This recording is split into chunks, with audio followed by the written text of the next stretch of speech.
नमस्कार, आप देख रहे हैं आरएन न्यूज। आपके साथ मैं हूं पल्लवी रविंद्र सिंह। लव जिहाद कानून पर सियासत लगातार गर्माती जा रही है, जिसके तहत विपक्षी पार्टियां केंद्र सरकार पर निशाना साधने का एक भी मौका नहीं छोड़ रही। इसी क्रम में अब जन अधिकार पार्टी के संरक्षक और पूर्व सांसद पप्पू यादव ने भी बीजेपी सरकार पर हल्ला बोल दिया। इतना ही नहीं, उन्होंने यूपी के मुख्यमंत्री योगी आदित्यनाथ पर लव जिहाद की आड़ में नफरत फैलाने की बात तक कह डाली है और सीएम योगी को घेर लिया है। आइए आपको सुनाते हैं कि पप्पू यादव ने क्या कुछ कहा। लव जिहाद पे कृष्ण, राम, इन लोगों की जो प्रेम कथा थी, क्या ये हमारे भगवान जब प्रेम करते थे तो उसको भी आप लव जिहाद कहेंगे? स्वयंवर हुआ, जीते, उसको भी लव जिहाद कहेंगे? सबसे ज्यादा हिंदुस्तान में यदि प्रेम करने वाला कोई परिवार है तो वो नेताओं का, पदाधिकारियों का, पूंजीपतियों का, बड़े घराने का है।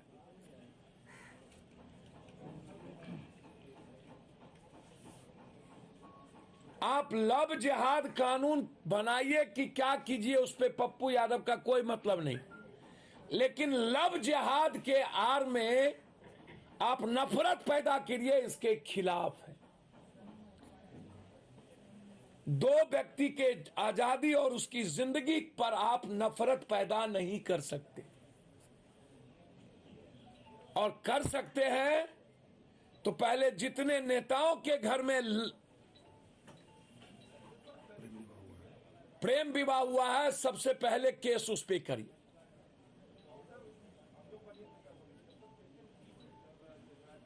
हिंदुस्तान में जिसके घर में सबसे ज्यादा प्रेम है वो है नेता, वो है पैसे वाले लोग, और हम लव जिहाद को राजनीतिकरण कर रहे हैं, और हिंदुस्तान किसान की बात कर रहा है और हम नफरत की बात कर रहे हैं।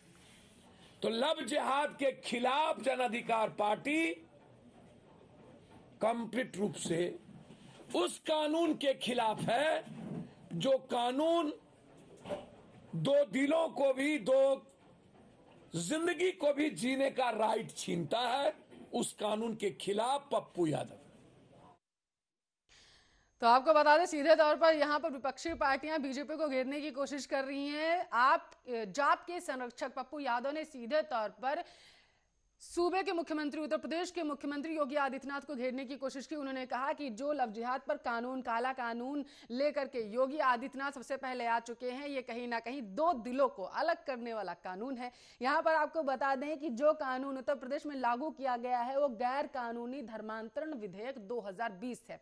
यानी कि इसका मतलब ये हुआ, योगी आदित्यनाथ ने जो इसके बारे में जानकारी दी थी वो ये थी कि अगर जबरन किसी बच्ची का विवाह किसी व्यक्ति से कराया जाता है और जबरदस्ती उसका धर्म परिवर्तन कराया जाता है, तो ऐसे में यह विधेयक, यह कानून वहां पर लागू होगा और धर्म परिवर्तन करने की वहां पर इजाजत नहीं होगी। अगर जबरदस्ती किसी बच्ची या फिर नाबालिग बच्ची, मासूम बच्ची से उसका धर्म परिवर्तन कराया जाता है। तो आपको बता दें, अब इस पर लेकर के विपक्षी पार्टियां जितनी भी हैं वो हमलावर हो चुकी हैं। बिहार में सबसे पहले जब लव जिहाद पर कानून बनाने की बात की गई तो आरजेडी से लेकर के जाप तक ने हल्ला बोल दिया। अब आपको बता दें, इसके साथ अब मध्य प्रदेश में लव जिहाद पर कानून बनाने की बात हो रही है, लेकिन जिस तरीके से लव जिहाद को लेकर के सियासत लगातार गर्माती जा रही है, गौर करने वाली बात यह है कि उत्तर प्रदेश में सबसे पहले इस पर कानून बनाने की बात सूबे के मुखिया के द्वारा की गई थी, लेकिन जो गैर कानूनी धर्मांतरण विधेयक 2020 है, इस पूरे विधेयक में कहीं भी लव जिहाद जैसे शब्दों का प्रयोग ही नहीं किया गया है। यानी कि आपको बता दें कि लव जिहाद जैसे शब्दों का या फिर मुसलमान जैसे शब्दों का, किसी विशेष धर्म का इस विधेयक में नाम नहीं लिया गया है। लेकिन यहां पर सूबे की सरकार को विपक्षी पार्टियां लगातार घेरती हुई नजर आ रही हैं। आपको बता दें, इसी क्रम में पप्पू यादव का, जाप के संरक्षक हैं, उन्होंने सीधे तौर पर योगी आदित्यनाथ पर हमला बोला। उन्होंने कहा कि अब जब राम और सीता ने भी विवाह किया था, राधा ने प्रेम किया था कृष्ण से, तो क्या वो भी लव जिहाद होगा? कहीं ना कहीं या जो कानून योगी सरकार लेकर के आई है और जिसकी वजह से पूरे देश में अब इस पर चर्चा हो रही है, तो ये काला कानून है और बिहार में इस कानून को किसी भी तरीके से हम लागू नहीं होने देंगे, यह कहना है पप्पू यादव का। हालांकि आपको बता दें, बीजेपी की तरफ से लगातार ये कहा जा रहा है कि किसी भी धर्म का नाम इस विधेयक में नहीं लिया गया है, लेकिन विपक्षी पार्टियां इस विधेयक को जाति के आधार पर बांटने की कोशिश कर रही हैं। आपको यहां पर यह भी बता दें, एक तरफ बीजेपी ने भले ही इस विधेयक में लव जिहाद या किसी धर्म का नाम ना लिया हो या फिर लव जिहाद जैसे शब्दों का प्रयोग ना किया हो, लेकिन जिस तरीके से इस पूरे विधेयक में सजा का प्रावधान रखा गया है वो कुछ इस प्रकार से था कि एसटी की बच्चियों के साथ अगर या कृत्य किया जाता है तो 10 से 15 हजार तक का जुर्माना उन्हें देना होगा और इसके साथ साथ 1 से 5 साल तक की जेल होगी। लेकिन यहां पर आपको यह भी गौर करने वाली बात है कि अगर जनरल कैटेगरी की मासूम बच्चियों के साथ इस तरीके का कृत्य किया जाता है तो 25,000 रुपए का जुर्माने के साथ साथ 10 साल तक की सजा हो जाएगी। आइए आपको एक बार फिर से सुनाते हैं कि पप्पू यादव ने किस तरीके से सूबे के मुख्यमंत्री योगी आदित्यनाथ को अपने बयानों के जरिए घेरने की कोशिश की। लव जिहाद पे कृष्ण, राम, इन लोगों की जो प्रेम कथा थी, क्या ये हमारे भगवान जब प्रेम करते थे तो उसको भी आप लव जिहाद कहेंगे? स्वयंवर हुआ, जीते, उसको भी लव जिहाद कहेंगे? सबसे ज्यादा हिंदुस्तान में यदि प्रेम करने वाला कोई परिवार है तो वो नेताओं का, पदाधिकारियों का, पूंजीपतियों का, बड़े घराने का है।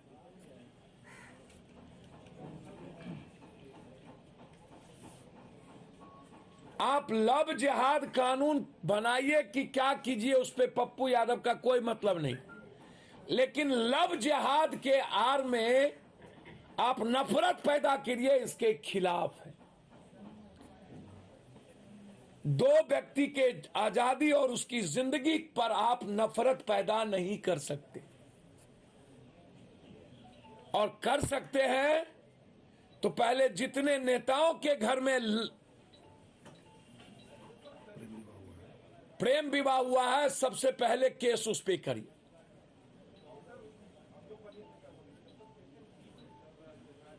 हिंदुस्तान में जिसके घर में सबसे ज्यादा प्रेम है वो है नेता, वो है पैसे वाले लोग, और हम लव जिहाद को राजनीतिकरण कर रहे हैं और हिंदुस्तान किसान की बात कर रहा है और हम नफरत की बात कर रहे हैं। तो लव जिहाद के खिलाफ जन अधिकार पार्टी कंप्लीट रूप से उस कानून के खिलाफ है जो कानून दो दिलों को भी, दो जिंदगी को भी जीने का राइट छीनता है। उस कानून के खिलाफ पप्पू यादव लव जिहाद पे कृष्ण, राम, इन लोगों की जो प्रेम कथा थी, क्या ये हमारे भगवान जब प्रेम करते थे तो उसको भी आप लव जिहाद कहेंगे? स्वयंवर हुआ, जीते, उसको भी लव जिहाद कहेंगे? सबसे ज्यादा हिंदुस्तान में यदि प्रेम करने वाला कोई परिवार है तो वो नेताओं का, पदाधिकारियों का, पूंजीपतियों का, बड़े घराने का है।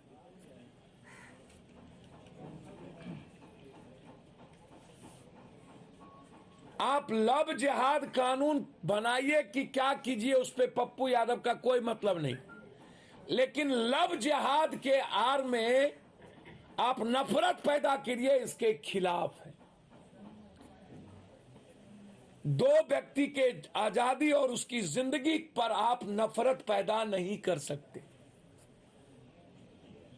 और कर सकते हैं तो पहले जितने नेताओं के घर में प्रेम विवाह हुआ है, सबसे पहले केस उस पे करिए।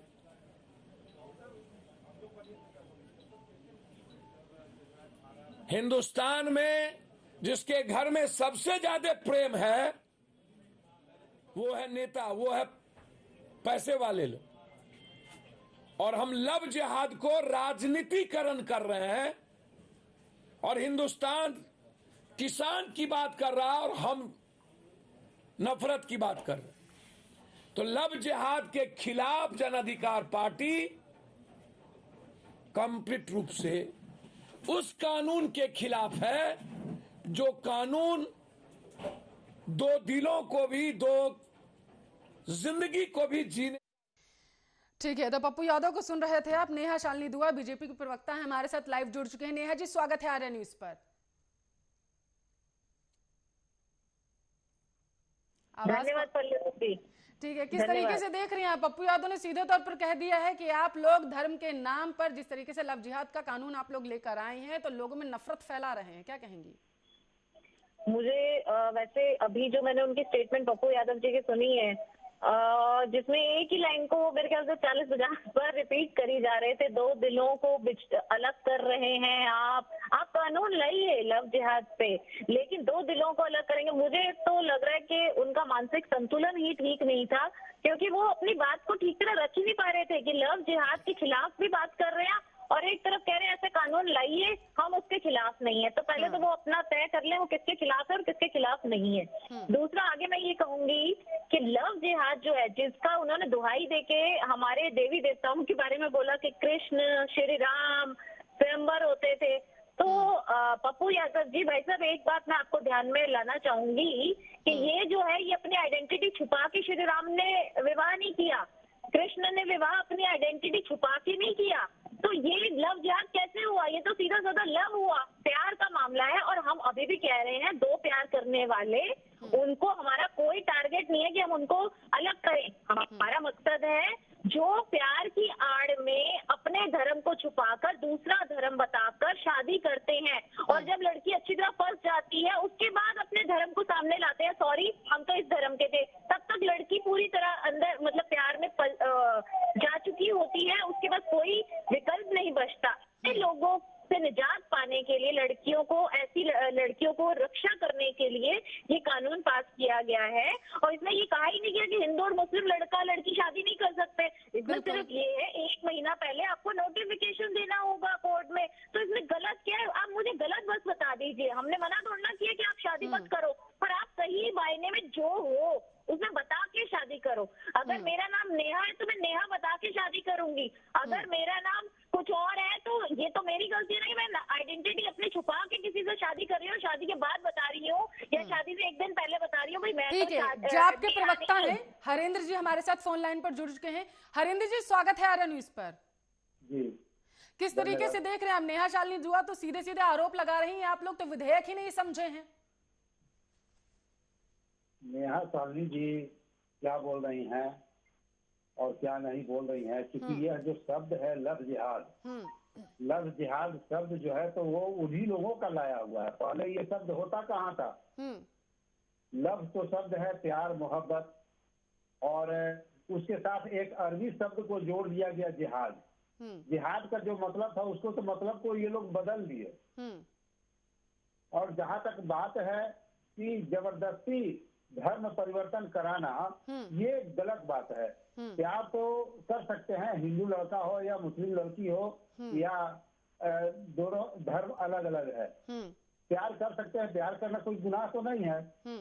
लेकिन उस प्यार का रंग दूसरे की तरफ मोड़ देना, जबरदस्ती उससे, मान लिया कोई मुस्लिम लड़का है और हिंदू लड़की है और उससे विवाह कर ले और कहे जबरदस्ती कि हमारे धर्म के अनुसार तुम ये काम करो, हमारे धर्म के अनुसार तुम ये पर्व करो, तो ये गलत होगा। लेकिन हरेंद्र जी, बड़ा सवाल तो यही है ना, विधेयक में कहीं भी किसी धर्म का नाम तो लिया ही नहीं गया है। लिया नहीं गया है, लेकिन ये शब्द आया कहाँ से? ये जो शब्द है, पहले तो ये शब्द नहीं होता था। ये शब्द तो लव जिहाद जो शब्द है, ठीक है, 2-3 सालों से आ रहा है। हरेंद्र जी, मेरा आपसे एक सवाल, फिर मैं नेहा जी के पास जाऊंगी। लव जिहाद जैसे शब्दों का प्रयोग क्या विधेयक में किया गया? जवाब दीजिए हरेंद्र जी, आपने विधेयक पढ़ा है, गैर कानूनी धर्मांतरण विधेयक 2020, इसमें क्या कहीं पर भी लव जिहाद जैसे शब्दों का प्रयोग किया गया? मान लिया नहीं किया गया, मान नहीं लेते हैं, मान नहीं लेते हैं, जनता को बरगलाइए नहीं हरेंद्र जी, जनता को बरगलाइए नहीं। आप मुझे ये बताइए, क्या विधेयक में कहीं पर भी लव जिहाद का नाम लिया गया है? क्या किसी विशेष धर्म को टारगेट किया गया है हरेंद्र जी? मुझे नेहा जी के पास जाना है, जल्दी से जवाब दीजिए। विशेष धर्म को टारगेट हम लोग नहीं करते, विशेष धर्म को टारगेट करना वो नेहा जी का काम है। अरे आप, नेहा जी ने तो कुछ कहा ही नहीं अभी, मैं आपसे सवाल कर रही हूँ, आप मुझे ये बताइए, क्या इस विधेयक में गैर कानूनी धर्मांतरण 2020 में ये जो विधेयक आया है, क्या इसमें कहीं पर भी लव जिहाद जैसा शब्द या फिर किसी विशेष धर्म का नाम लिया गया है या नहीं? हाँ या ना में जवाब दीजिए जल्दी से। धर्म का नाम नहीं लिया गया। ठीक है नेहा जी, किया तो हो जा रहा है, किया जा रहा है, ये आप लोग कह रहे हैं कि किया जा रहा है, जब विधेयक में इस तरीके का कोई नाम ही नहीं है, जब लव जिहाद जैसे शब्दों का प्रयोग ही नहीं किया गया है, जब किसी धर्म को वहां पर नाम नहीं लिया गया, जब किसी धर्म को टारगेट नहीं किया गया उस विधेयक में, तो विपक्ष को कहां से सपने आ जाते हैं कि इस जैसे शब्दों का उसमें प्रयोग किया गया है? नेहा जी जवाब दीजिए। ठीक है, नेहा जी के पास जाना था मुझे, नेहा जी जवाब दीजिए। विधेयक नहीं पढ़ा है, उड़ते उड़ते खबर आ गई कि हाँ ठीक है, हो सकता है लव जिहाद पर कानून है, उड़ लिए खबर लेकर के, जवाब दीजिए। यही तो प्रॉब्लम है पल्लवी जी, इनको पहले भी ये बात बोली थी कि ये जो विधायक लाया गया है, इस कानून का नाम बहुत लंबा सा है, तो लोगों ने अपने आप ही, हमने नहीं, मीडिया और कुछ लोगों ने मिलकर इस कानून को, इतना लंबा नाम है, उसको छोटा आसान शब्दों में करने के लिए लव जिहाद रख दिया। इसका नाम कोई कहीं भी जो कानून बना है उसके अंदर लव जिहाद जैसे शब्द का प्रयोग नहीं हुआ। दूसरा, उस झूठ भी पप्पू यादव जी जैसे जो बयान दे रहे थे, या भी हरेंद्र जी जो बयान दे रहे हैं, उनको खुद ही नहीं पता कि इसके अंदर है क्या।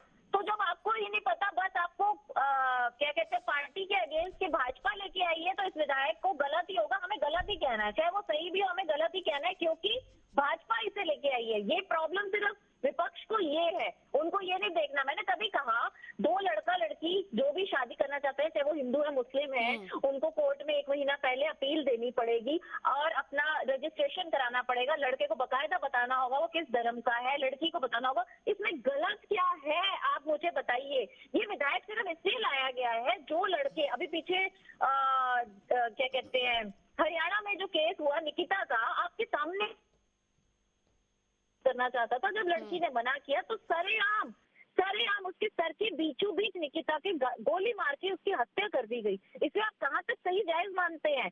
लेकिन इस पे विपक्ष कुछ नहीं बोलेगा, क्योंकि उसके पास बोलने के लिए कुछ है ही नहीं है। उनको सिर्फ लोगों को बरगलाना है कि ये एक विशेष धर्म को टारगेट करके किया जा रहा है। मुझे समझ नहीं आती, विशेष धर्म कौन सा विशेष धर्म होता है? क्या हमारा धर्म विशेष नहीं है? हिंदू धर्म क्या फालतू का धर्म है? एक विशेष धर्म जो विशेष क्या होता है?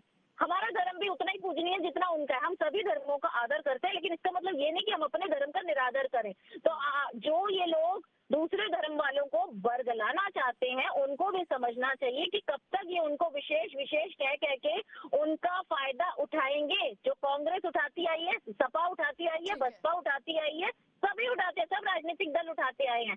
आज भाजपा ने विधायक लाके सिर्फ कुछ लड़कियों की जिंदगी बर्बाद होने से बचाई है। इसके लिए अगर ये हमें गुनहगार मानते हैं तो हमें कोई फर्क नहीं पड़ता। क्योंकि सीधे तौर पर वो आरोप लगा रही हैं कि विशेष धर्म का नाम लेकर विपक्ष राजनीतिक रोटियां सिर्फ सेकता है और कुछ नहीं करता है। हरेंद्र जी, आवाज पहुंच रही है आप तक? जवाब दीजिए, किस तरीके से देख रहे हैं आप लोग सिर्फ और सिर्फ राजनीतिक रोटियां सेकना चाहते हैं, ये कहना है नेहा शालिनी दुआ जी का। जब उसका जिक्र ही नहीं किया गया तो चर्चा क्यों? राजनीतिक रोटी हम लोग नहीं सकते हैं जी। ये शब्द हमारा सीधा सीधी कहना है कि पहले ये शब्द क्यों नहीं था, अब ये शब्द क्यों आया, किसके काल में आया? अरे हरेंद्र जी, सवाल तो यही है, चर्चा का विषय तो यही है। पप्पू यादव जी ने कहा है कि लव जिहाद राम, पप्पू यादव का आपको बयान दोबारा से सुनवा दे, उन्होंने क्या कहा? सीधे तौर पर यही ना कह रहे हैं कि देखिए राम और कृष्ण ने भी प्रेम किया था, स्वयंवर हुआ था, तो क्या वो लव जिहाद था? आप मुझे ये बताइए, क्या जाप पार्टी के जो संरक्षक हैं उन्होंने इस विधेयक को सही से पढ़ा? चलिए मैं आपसे जानना चाहती हूँ, उस विधेयक में क्या है, बताइए हरेंद्र जी।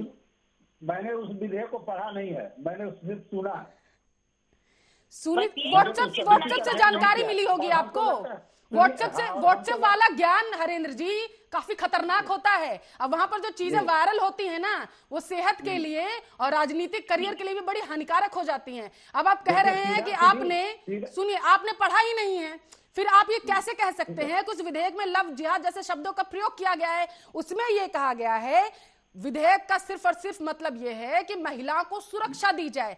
जबरन किसी अगर बच्ची का, नाबालिग मासूम बच्ची का अगर उससे प्यार के फंसा करके उसे बरगला करके देन अगर उसका धर्म परिवर्तन कराया जाता है झूठे तरीके से, तो ये इस श्रेणी में आता है। तो उसके ऊपर इस तरीके के आरोप लगेंगे उस व्यक्ति के ऊपर, देन सजा का प्रावधान है। कोई भी धर्म का नाम नहीं लिया गया है इसमें, हर धर्म इसमें शामिल है। और सिर्फ जो बच्चियों के साथ उत्तर प्रदेश में सबसे ज्यादा मामले बढ़ते जा रहे थे, उन्हें बरगला करके, झूठ बोल करके, प्रेम जाल में फंसा करके देन उनका जबरन धर्म परिवर्तन कराया जाता था। और सबसे ज्यादा ऐसे मामले कानपुर उत्तर प्रदेश से सामने आए थे, जिसकी वजह से बीजेपी ने कहा कि ये कानून लाने की आवश्यकता पड़ गई है। उसमें तो ये चीज कहा गया ना, महिलाओं को सुरक्षा देनी है। उसमें कहां कहा गया कि किसी धर्म को हम बांट रहे हैं या फिर धर्म की वजह से इस तरीके के कृत्य उजागर हो रहे हैं? बताइए। अब आपने पढ़ा नहीं। नेहा जी जवाब दीजिए। पढ़ा ही नहीं है भैया, ठीक है हरेंद्र जी। नेहा जी जवाब दीजिए। पढ़ा ही नहीं है विधेयक, व्हाट्सएप ज्ञान आगे बढ़ा दिया।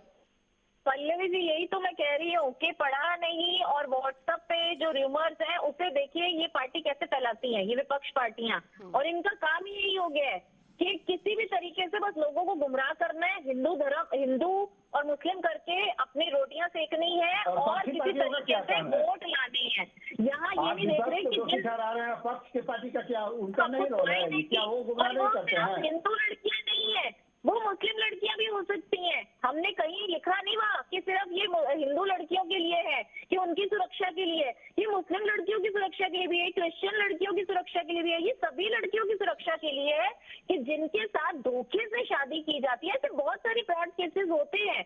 तो उससे ये विधायक इसीलिए लाया गया कि जब सख्ती होगी तो लड़के, आदमी, देखिए रेप के ऊपर, ठीक है नेहा जी, विधेयक लाए, बेहतरीन काम उत्तर प्रदेश की सरकार के द्वारा किया गया, लेकिन राजनीतिक रोटियां तो आपने भी सेकी, जातिगत राजनीति तो आप लोगों ने भी की। एसटी और जनरल की श्रेणी में आपने मासूम बच्चियों को बांट दिया जा करके। दोनों के लिए सजा का प्रावधान अलग क्यों रखा? अगर कानून लाए थे तो देश की सारी बच्चियां, राज्य की सारी बच्चियां क्या एक समान नहीं है? एसटी लड़कियों के साथ अगर इस तरीके के कृत्य होते हैं तो उनके लिए सजा का प्रावधान दूसरा, उनके लिए जुर्माने का प्रावधान दूसरा। जनरल कैटेगरी की बच्चियों के साथ अगर इस तरीके के कृत्य होते हैं तो उनके लिए सजा और जुर्माने का प्रावधान अलग क्यों है? आप लोगों ने भी जातिगत राजनीति खेली है। देखिए इस कानून में ऐसा कुछ भी नहीं है, लेकिन अगर मैं बीइंग अ फीमेल, मैं खुद कहती हूँ कि हर लड़की को एक ही नजर से देखना चाहिए। और अभी ये लोग इसी में इतने सारे कीड़े निकाल रहे हैं। ये प्रावधान भी जो लाया नेहा जी वो नहीं निकाल रहे हैं, आपने अपने विधेयक में दिया ही है, उस विधेयक में यही है। जनरल कैटेगरी की लड़कियों के साथ अगर कृत्य होते हैं तो आप लोगों ने 25,000 का जुर्माना और 10 साल की सजा का, माफ करेगा, एसटी लड़कियों के साथ अगर होता है तो आपने 25,000 का जुर्माना और 10 साल की सजा का प्रावधान रखा है। जनरल कैटेगरी की लड़कियों के साथ होता है तो तुरंत के तुरंत जुर्माना और सजा का प्रावधान अलग हो जाता है। हरेंद्र जी जवाब दीजिए। ठीक है, विधेयक लाए, अच्छा किया। लड़कियों के साथ अलग अलग भेदभाव क्यों? देश की बच्चियों के साथ भेदभाव क्यों? राज्य की बच्चियां अलग अलग देखी जाएंगी। अब दलित लड़कियों के साथ ये केसेस पीछे बहुत होते आ रहे थे, इसलिए उस कैटेगरी को थोड़ा दूसरे तरीके से रखा गया है। पर इसका मतलब ये नहीं, सभी लड़कियों को तो दिया ही जा रहा है। कानून के तहत प्रावधान जो है कि सजा जो है वो उस लड़के को या उस आरोपी को तो दी ही जाएगी, साथ साथ जुर्माना भी रखा गया। ऐसा नहीं करा गया कि किसी लड़की के ऊपर, लेकिन जुर्माना और सजा का प्रावधान तो नेहा जी अलग है ना। अगर आप लोग विपक्ष पर ये आरोप लगाते हैं कि हिंदू मुस्लिम वो कह रहे हैं और अल्पसंख्यक के नाम पर वो अपनी राजनीतिक रोटियां सेकने की कोशिश करते हैं, तो आप लोग भी तो वही कर रहे हैं। जातिगत तरीके से आप लोग भी तो अपनी रोटियां सेक रहे हैं ना। हरेंद्र जी आपके पास आती हूँ, जवाब दीजिए। जी नेहा जी इसका जवाब दें कि भेदभाव क्यों किया जा रहा है? चाहे किसी भी धर्म की लड़की हो, किसी भी जाति की लड़की हो, तो उसमें भेदभाव क्यों किया जा रहा है कि जनरल कैटेगरी के लिए 25,000 होगा और दूसरे के लिए 10,000 होगा? और जब ये कह रहे हैं कि बेहतर कानून है तो सिर्फ यूपी में क्यों, पूरे देश में लगा दीजिए। आप लोग जब इसको आप बेहतर कानून मानते हैं, एक मिनट जब मेरी बात, ठीक है, हरेंद्र जी की बात पूरी हो जाने दीजिए। नेहा जी समय की कमी है मेरे पास, हरेंद्र जी बात पूरी करिए। अरे नेहा जी सुन तो लीजिए, ठीक है, बोलिए। आप देश चला रही हैं, मोदी जी देश चला रहे हैं, और ये बेहतर कानून इसको आप मानते हैं, आप लोग मानते हैं, तो सिर्फ यूपी क्यों और राज्य क्यों नहीं? हर राज्य में लागू करा दीजिए, बेहतर है तो सभी राज्यों में, देश में आपका बेहतर बज रहा है, आप लागू करा दीजिए। वन नेशन वन कानून बनाइए, वन नेशन वन टैक्स हो सकता है, वन नेशन वन डिवीज हो सकता है, तो ये क्यों नहीं हो सकता है? गलतफहमी में है सुरेंद्र जी, ये हमारे जहाँ पे शासित राज्य सब जगह हो रहा है, एमपी में भी हो रहा है, यूपी में तो हो ही गया है, ये साथ साथ हरियाणा में भी हो रहा है। बाकी रही बात, बाकी राज्यों में भी हम कर देंगे, और हम तो सबसे अपील करते हैं सभी राज्यों को होना चाहिए। लड़कियों की सुरक्षा जो है सभी राज्यों की जिम्मेवारी होती है, तो एक वक्त आएगा कि केंद्र जो है सभी राज्यों में ये कानून ले आएगी कि आपको लाना ही पड़ेगा। कैटेगरी क्यों बांट दिया आपने? इसमें कैटेगरी क्यों बांट दिया? यानी यहाँ भी आप राजनीति कर रही हैं? ना, हमने तो सब जगह लागू अपने हमारे शासित राज्य। ठीक है, और विपक्ष भी लव जिहाद के नाम पर राजनीति जरूर कर रहा है। ठीक है, और हरेंद्र जी थोड़ा सा लव जिहाद को जो कानून है, गैर कानूनी धर्मांतरण विधेयक 2020 से थोड़ा सा पढ़ लीजिएगा, शायद अगली बार जब पप्पू यादव जी बयान दे तो उन्हें याद रहे कि लव जिहाद जैसे शब्दों का प्रयोग नहीं किया गया। बहुत बहुत शुक्रिया। जाप के प्रवक्ता हरेंद्र मिश्रा हमारे साथ जुड़े हुए थे, बीजेपी के प्रवक्ता नेहा शालिनी दुआ हमारे साथ इस मुद्दे पर चर्चा करने के लिए जुड़ी हुई थी। बहुत बहुत शुक्रिया आप दोनों का इस मुद्दे पर चर्चा करने के लिए।